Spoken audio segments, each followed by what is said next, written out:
Hello student, class fifth EVS chapter में deficiency disease पढ़ रहे थे। हमने विटामिन ए, विटामिन बी के बारे में पढ़ लिया था और इनके सोर्सेस भी बताए थे। अब हम कंटिन्यू करते हैं vitamin B. To prevent very the food rich of vitamin B should be given milk, soybean, pea, cereals, potatoes and meat or the rich sources of vitamin B. अब विटामिन बी की कमी को पूर्ति के लिए हमें क्या क्या सोर्सेस हैं जिन्हें हम ले सकते हैं और विटामिन बी की कमी को पूरा कर सकते हैं अपनी बॉडी में। तो इसको इनकी कमी को पूरा करने के लिए मिल्क, सोयाबीन और मटर, सेरेल्स यानी सभी प्रकार के अनाज, आलू और जो नॉन वेजिटेरियंस हैं उनके लिए meat, rich sources of vitamin B. इससे अपने खाने में विटामिन बी की कमी को दूर कर सकते हैं। There are many kinds of vitamin B. The deficiency of vitamin B2 also causes disease like retarded growth and dim eyesight.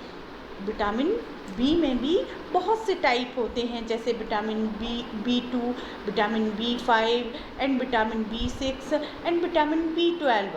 आपकी इस बुक में कुछ विटामिन्स दिए हैं, उनके टाइप्स दिए हैं जो अलग अलग बीमारियों को उत्पन्न करते हैं या क्रिएट करते हैं।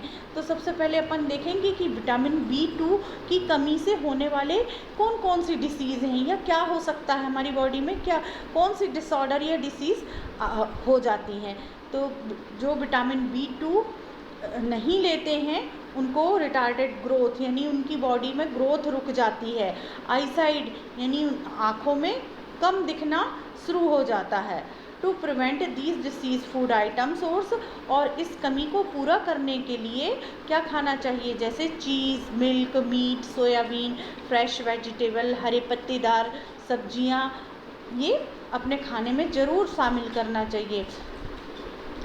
Should be eaten in plenty. खूब रसेदार और जूसदार सब्जियां जिनमें खूब रस होता है और ऐसे फलों को भी शामिल करना चाहिए। The lake of vitamin B5। अब नेक्स्ट देखते हैं विटामिन B5 की कमी से क्या हो सकता है हमारी बॉडी में, कौन कौन से डिसीज़ या डिसऑर्डर आते हैं। तो pellagra and diarrhoea and the lake of vitamin B12 causes pernicious anaemia. Vitamin B5 से पेलेग्रा और डायरिया हो जाता है और विटामिन B12 से परनीशियस एनीमिया यानी खून की कमी हो जाती है। Vitamin B5 is necessary for the metabolism of carbohydrate and nervous system. Vitamin B12 is necessary for producing red blood cells. Vitamin B5 है जो हमारी बॉडी को मेटाबॉलिज्म और कार्बोहाइड्रेट के मेटाबॉलिज्म को कंट्रोल करता है, जबकि विटामिन B12 है वो रेड ब्लड सेल्स को इम्प्रूव करता है और ब्लड की कमी को होने नहीं देता है। This disease cause due to lack of vitamin B5 and vitamin B12 may be prevented by taking food items which are rich in this vitamin. हमें विटामिन B5 और विटामिन B12 की कमी को पूरा करने के लिए हमें क्या क्या फूड आइटम्स लेने चाहिए या क्या फूड सोर्स जो हैं लेने चाहिए। तो यहाँ पर अपन ताकि अपनी बॉडी में जो कमी है वो फुलफिल्ड हो जाए, जैसे peanut, potato, tomato, leafy vegetable and milk, egg, cheese, meat, ये सारी चीज़ें आप भरपूर मात्रा में एक प्रॉपर अमाउंट में लें तो आपको बहुत जल्दी इस विटामिन की कमी से रिकवर हो सकते हैं। फिर नेक्स्ट है इसमें विटामिन सी। विटामिन सी की कमियों से होने वाले कौन कौन से रोग हैं या कौन सी डिसीजेस हैं। तो the deficiency of vitamin C causes a disease called scurvy. Vitamin C से होने वाली डिसीज़ को स्कर्वी कहते हैं। People suffering from scurvy have swollen and bleeding gums. जिन व्यक्तियों में या जिन बच्चों में विटामिन सी की कमी होती है या अपनी फूड में या डाइट में विटामिन सी कम लेते हैं उनको स्कर्वी रोग हो जाता है। और स्कर्वी रोग में दांतों के जो मसूड़े हैं उनमें से ब्लीडिंग यानी ब्लड निकलने लगता है, मसूड़े सूज जाते हैं। They lose weight and become weak, और धीरे धीरे उनका वजन भी कम हो जाता है, वीक फील करते हैं, कमज़ोर फील करते हैं। Their teeth start shaking and become loose, उनके बाद उनके दांतों में भी असर दिखता है। पहले तो मसूड़े सूज जाते हैं, मसूड़ों में से खून निकलता है और दांत हिलने लगते हैं, कमज़ोर हो जाते हैं। तो इस तरह हम अब ऐसे कौन से सोर्सेस हैं जिनको लेने से ये हम सारी बीमारियों को दूर कर सकते हैं या विटामिन सी की कमी को पूरा कर सकते हैं। तो to prevent this disease citrus food, cabbage, amla etcetera should be include in the diet of patient. तो विटामिन सी के लिए हमें सिट्रस फ्रूट यानी खट्टे फलों में जो हम खाते हैं, जैसे नींबू, संतरा, ये खट्टे होते हैं, इनकी भरपूर मात्रा लेनी चाहिए। नींबू हो गया, संतरा, मौसम्बी। इसके अलावा सब्जियों में हम कैबेज ले सकते हैं। Amla main source of vitamin C, आंवला खूब खाना चाहिए क्योंकि ये अच्छा स्रोत होता है विटामिन सी का। इस तरह हम विटामिन सी की पूर्ति कर सकते हैं। नेक्स्ट है lake of vitamin D. Vitamin D की कमी से कौन कौन से रोग होते हैं? तो the deficiency of vitamin D causes rickets in children and osteomalacia in adult. यदि हम बच्चों की बात करें कि विटामिन डी की कमी से बच्चों में रिकेट्स नाम का रोग हो जाता है ना, और इसमें हड्डियां थोड़ी सी यानी धनुष के आकार की बो लेग्ड हो जाते हैं, पैर मुड़े हुए बो लेग्ड, जिन्हें बो लेग्ड कहा जाता है, यानी धनुष की तरह मुड़ जाते हैं पैर। सीधे यदि बच्चे खड़े होते हैं तो बिल्कुल प्रॉपर सीधे नहीं होते हैं, मुड़े मुड़े पैर दिखाई देते हैं। और यदि हम एडल्ट्स की बात करें, वयस्कों में बात करें, तो ऑस्टियोमेल्शिया नामक रोग हो जाता है विटामिन डी की कमी से। The bones of leg become thin. Osteomalacia में बोन्स कैसी हो जाती, पतली हो जाती हैं, कर्व लाइक स्ट्रक्चर दिखाई देने लगता है। The bone become weak and soft. The child suffering from rickets show the following science and symptoms. निम्न प्रकार के सिम्टम्स होते हैं विटामिन डी की कमी में। सबसे first, the bones become soft, हड्डियाँ बहुत सॉफ्ट हो जाती हैं। ग्रोथ बिकम पुअर, इनकी ग्रोथ जो है वो अच्छी नहीं होती है, यानी बढ़ती नहीं है। Teeth and bones become weak, हड्डियों के साथ साथ दांत भी कमज़ोर हो जाते हैं। The child has bowlegs and knock knee, यानी बच्चों के पैर मुड़े और घुटने कमज़ोर होते हैं।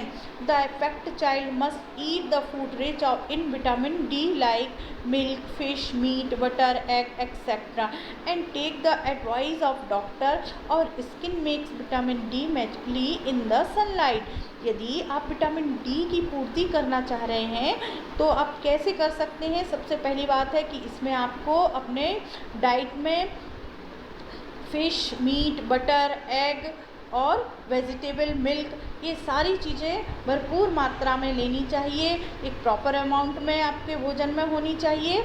And take the advice of a doctor से एडवाइस लेनी चाहिए। इसके अलावा आपको सुबह की कुनकुनी धूप में बैठना चाहिए, 1 से 2 घंटे भी आप बैठते हैं या बहुत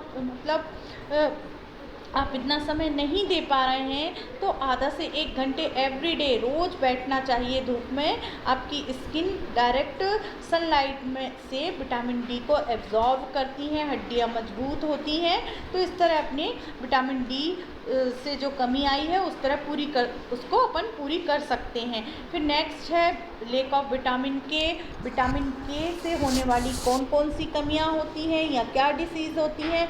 विटामिन के is an important nutrient that is responsible for blood clotting. यदि किसी व्यक्ति को या किसी बच्चे को विटामिन के की कमी हो जाती है तो बच्चों इसमें ये सबसे ज़्यादा ब्लड क्लॉटिंग के लिए रिस्पॉन्सिबल होता है। यदि आपको कहीं चोट लग गई है यदि तो एकदम जल्दी से खून बंद नहीं होता, खून ब्लीडिंग होती रहती है, बहता ही रहता है विटामिन के की कमी से, है ना। तो एंड गुड फॉर बोन्स, तो ये जो विटामिन के का अमाउंट अपने बॉडी में होना चाहिए, एक प्रॉपर अमाउंट होना चाहिए विटामिन के का।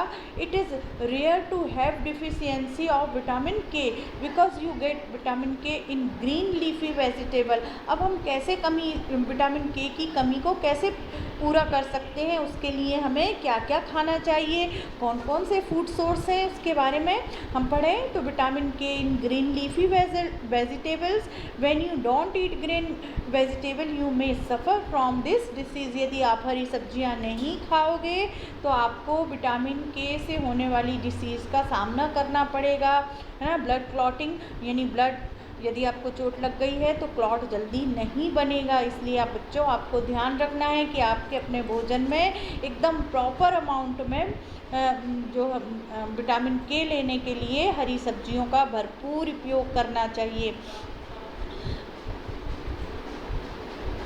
Lack of vitamin K causes excessive bleeding from wounds and worries because the deficiency of vitamin K causes reduced capacity of blood clotting and cracking of the lips. Symptoms of this can including bleeding in the form of nosebleeds, blood in your urine or stool. These may be prevented by taking vitamin K rich food items such as spinach, fish and cabbage, है ना। इसके अलावा अभी तो हमने बताया कि blood clotting में बहुत प्रॉब्लम जाती है जल्दी से। यदि आपको कहीं पे चोट लग जाता तो बहुत जल्दी घाव भरता नहीं है, घाव भरने में देरी होती है और अपने बॉडी का ब्लड है वो ऐसे ही वेस्टेज होता जाता है। तो यदि विटामिन के की कमी को पूर्ति करने के लिए हमें अधिक मात्रा में हरी सब्जियां, स्पिनच जैसे पालक, कैबेज और फिश वगैरह खाने में लेना चाहिए। इसके अलावा ब्लीडिंग हॉट से भी हो जाती है। अपने लिप्स, जो कई बच्चों के या कई पर्सन के लिप्स जो हैं ये किसी भी सीज़न में फटे फटे दिखाई देते हैं, वो विटामिन के की कमी से होते हैं। फिर बच्चों, तो यहाँ पे अपन ने इस चैप्टर में सारे विटामिन पढ़ लिए। विटामिन ए, विटामिन बी के टाइप्स भी पढ़े, विटामिन सी, विटामिन डी और विटामिन के। ये तो हो गया विटामिन के से कमी से होने वाली डिसीज़ के बारे में हमने जाना।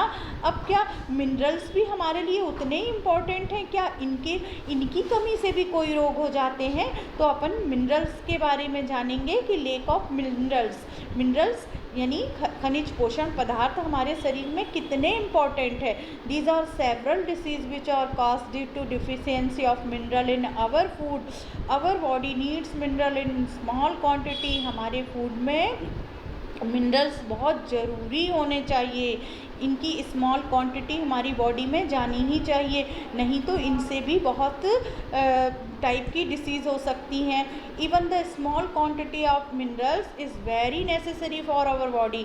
अब ये कौन कौन से मिनरल्स हैं जो हमारी बॉडी में जाने चाहिए, कौन कौन से नेसेसरी मिनरल्स हैं? तो सबसे पहले है कैल्शियम एंड फॉस्फोरस और the minerals which are very necessary for strong and healthy teeth and bones. हमारे दांतों और हड्डियों को मजबूत करने के लिए कैल्शियम और फास्फोरस जो मिनरल्स हैं वो बहुत ही नेसेसरी हैं। और इनके सोर्सेज हैं दूध पीना चाहिए, हरी पत्तेदार सब्जियां लेना चाहिए। इसके अलावा है iron is necessary for healthy blood. It is a very important minerals. Its deficiency causes anemia. Iron, calcium, phosphorus के बाद है आयरन मेन मिनरल्स है। यदि इसकी कमी हो जाती है आयरन की तो एनीमिया नामक रोग हो जाता है, यानी ब्लड कम मात्रा में बनता है या खून की कमी हो जाती है। It is very important mineral, है ना, in which the amount of haemoglobin in blood reduce.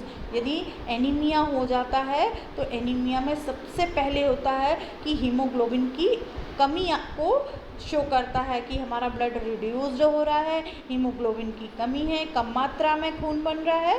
The person suffering from anaemia become pale and tired, he become very weak, जिन पर्सन को एनीमिया हो जाता है वह उनकी स्किन एकदम डल, उनका स्वास्थ्य एकदम डल हो जाता है, वो धीरे धीरे बहुत कमज़ोर हो जाते हैं, दुबले पतले हो जाते हैं। तो यहाँ पर आयरन की पूर्ति के लिए स्पेनिच बहुत अधिक मात्रा में और कैबेज बहुत अच्छी मात्रा में लेना चाहिए। फिर है नेक्स्ट है आयोडीन। आयोडीन क्या है? आयोडीन भी आयरन की तरह हमारी बॉडी में एक इम्पॉर्टेंट मिनरल्स है जो कि हमारी बॉडी में जाना चाहिए। Iodine is a minerals the deficiency of which causes goitre. यदि आयोडीन की कमी हो जाती है तो गॉइटर नामक एक रोग हो जाता है जो कि गले को बढ़ा देता है, गले के आकार को बढ़ा देता है। इस रोग को गॉइटर कहते हैं। The person suffering from goitre has a large swelling in his neck. आपकी यदि किसी पर्सन को आयोडीन मिनरल की कमी हो जाती है तो उसकी नेक में स्वेलिंग, एक ऐसे लगता है जैसे गर्दन एक बड़ी हो गई हो और उसमें स्वेलिंग आ गई हो। Iodized salt and other food item obtain from sea और रिच सोर्स ऑफ आयोडीन। इसलिए हम जो भी भोजन खाते हैं वो आयोडीन, उसमें आयोडाइज्ड सॉल्ट ज़रूर यूज़ करना चाहिए। To prevent this disease this food item should be taken. और आयोडीन की प्रॉपर अमाउंट लेने से हम इस बीमारी से बच सकते हैं। तो बच्चों, हमने विटामिन के बाद मिनरल पढ़ा। मिनरल में कैल्शियम, फास्फोरस जो कि दांतों और हड्डियों को मजबूत करता है, आयरन जो हमारे ब्लड को इम्प्रूव करता है या खून की कमी को दूर करता है। इसके बाद हमने आयोडीन, तो आयोडीन जो है हमें आयोडाइज्ड सॉल्ट यूज़ करना चाहिए।